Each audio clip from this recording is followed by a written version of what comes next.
वैसे तो हर देश का अपना एक अलग इतिहास रहता है और बहुत ही खूबसूरत रानियाँ उनके इतिहास का हिस्सा होती हैं। लेकिन बात जब हमारे देश के इतिहास की आती है तो ऐसे कई रानियों के नाम हमें याद हैं जो ख़ास तौर से अपनी बेमिसाल खूबसूरती के लिए जाने जाते हैं। इनमें से कुछ तो अपने समय में पूरे विश्व में प्रसिद्ध थे और इन रानियों के कारण बड़े भयंकर युद्ध हुए जिसमें हज़ारों की तादाद में लोग मारे गए थे। बताऊंगी आपको ऐसे ही 10 खूबसूरत रानियों के बारे में। तो चलिए स्टार्ट करते हैं। नंबर 1 पे आती है रानी संयोगिता। रानी संयोगिता कन्नौज के राजा जयचंद की बेटी थी और पृथ्वीराज चौहान की पत्नी। उनकी सुंदरता के चर्चे पूरे हिंदुस्तान में फैले हुए थे। सिर्फ एक तस्वीर देखकर ही रानी संयोगिता ने पृथ्वीराज चौहान को मन में ही अपना पति मान लिया था, परंतु राजा जयचंद पृथ्वीराज चौहान को बिल्कुल भी पसंद नहीं करते थे। दूसरे नंबर पर आती है रानी पद्मावती, जिसका नाम पद्मिनी था। रानी पद्मावती सिंघल द्वीप के राजा गंधर्व सेन की पुत्री थी और उनका विवाह चित्तौड़गढ़ के राजा रत्न सिंह से हुआ था। विवाह के बाद महारानी चित्तौड़गढ़ में रहने लगी। उनकी खूबसूरती अद्वितीय थी, लोग उनको देखने के लिए तरसा करते थे। अलाउद्दीन खिलजी, जो दिल्ली का शासक था, महारानी को पाने के लिए चित्तौड़गढ़ पर आक्रमण किया, जिसके बाद उनके पति रत्न सिंह की मृत्यु हो जाती है और वह अलाउद्दीन खिलजी रानी को पा नहीं सकता, क्योंकि जैसे ही वह महारानी को पाने के लिए महल में आता है उसके पहले ही रानी पद्मावती हजारों राजपूतियों के साथ जौहर कुंड में कूदकर आत्महत्या कर लेती है। इतिहास के पन्नों में रानी पद्मावती का नाम स्वर्ण अक्षरों पर लिखा गया है। उन्होंने अपनी आन बान शान बचाने के लिए हजारों लोगों के साथ जौहर कुंड में खुद को अग्निदाह कर लिया, परंतु खुद को किसी के हाथ में सौंपा नहीं। पहले की रानियां और महिलाएं हमारे देश की ऐसा हुआ करती थी। नंबर 3 पर आती है मीराबाई। मीराबाई बहुत खूबसूरत थी। उनका जन्म 1498 ईस्वी में पाली के कुंडली गांव में दूधा जी के चौथे पुत्र रतन सिंह के घर में हुआ था। बचपन से ही कृष्ण भक्ति में रुचि लेने लगी थी। मीराबाई का विवाह मेवाड़ के सिसोदिया राज परिवार में हुआ था। चित्तौड़गढ़ के राजा भोजराम इसके पति थे, जो मेवाड़ के महाराजा सांगा के पुत्र थे।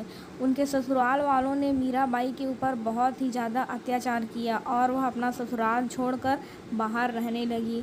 तरह तरह की यातनाएं देना, जैसे कि जहर, सेज, कांटे की सेज पर सुलाना, अन्य तरह की यातनाएं होने लगी। परंतु मीराबाई को ये विश्वास था कि कृष्ण के होते उनका कोई कुछ भी नहीं बिगाड़ सकता और वह अपने ससुराल वालों पर ये सब हरकतों के कारण हंसा करती थी और मीराबाई के शरीर पर आँच तक नहीं आता था।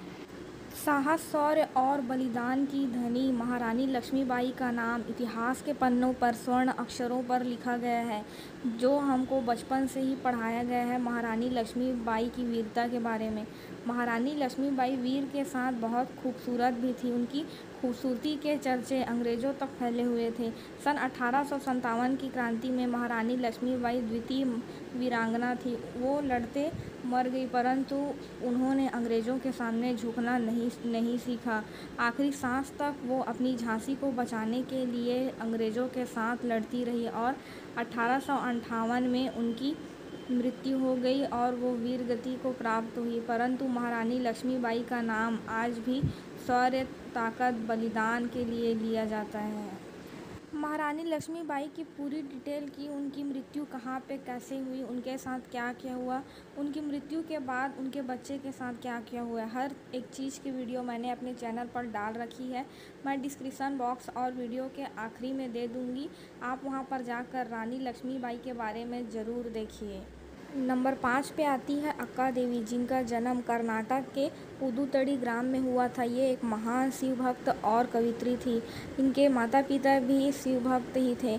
इनके साथ विवाह के बाद बहुत ही ज़्यादा अत्याचार हुआ। ये अपने ससुराल को छोड़कर बाहर रहने लगी। इनके साथ इतना अत्याचार हुआ कि लोगों ने कहा कि तुमने जो भी गहने वस्त्र पहने हैं सबको उतार दो। ये बिना चिंता किए अपने वस्त्र उतार कर 18 साल की उम्र में गुफा में जाकर तप करने लगी और मल्लिकार्जुन की पूजा करती थी। ऐसा कहा जाता है कि ये उस ज्योतिर्लिंग में समा गई। भगवान की भक्ति में बड़ी ही ताकत होती है, लोग कुछ भी करने को तैयार होते हैं।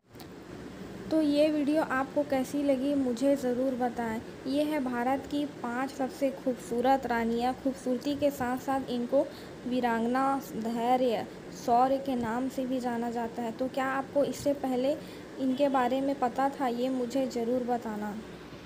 और अगर आपने अभी तक मेरे चैनल को सब्सक्राइब नहीं किया है तो मेरे चैनल को सब्सक्राइब कर दीजिए। धन्यवाद।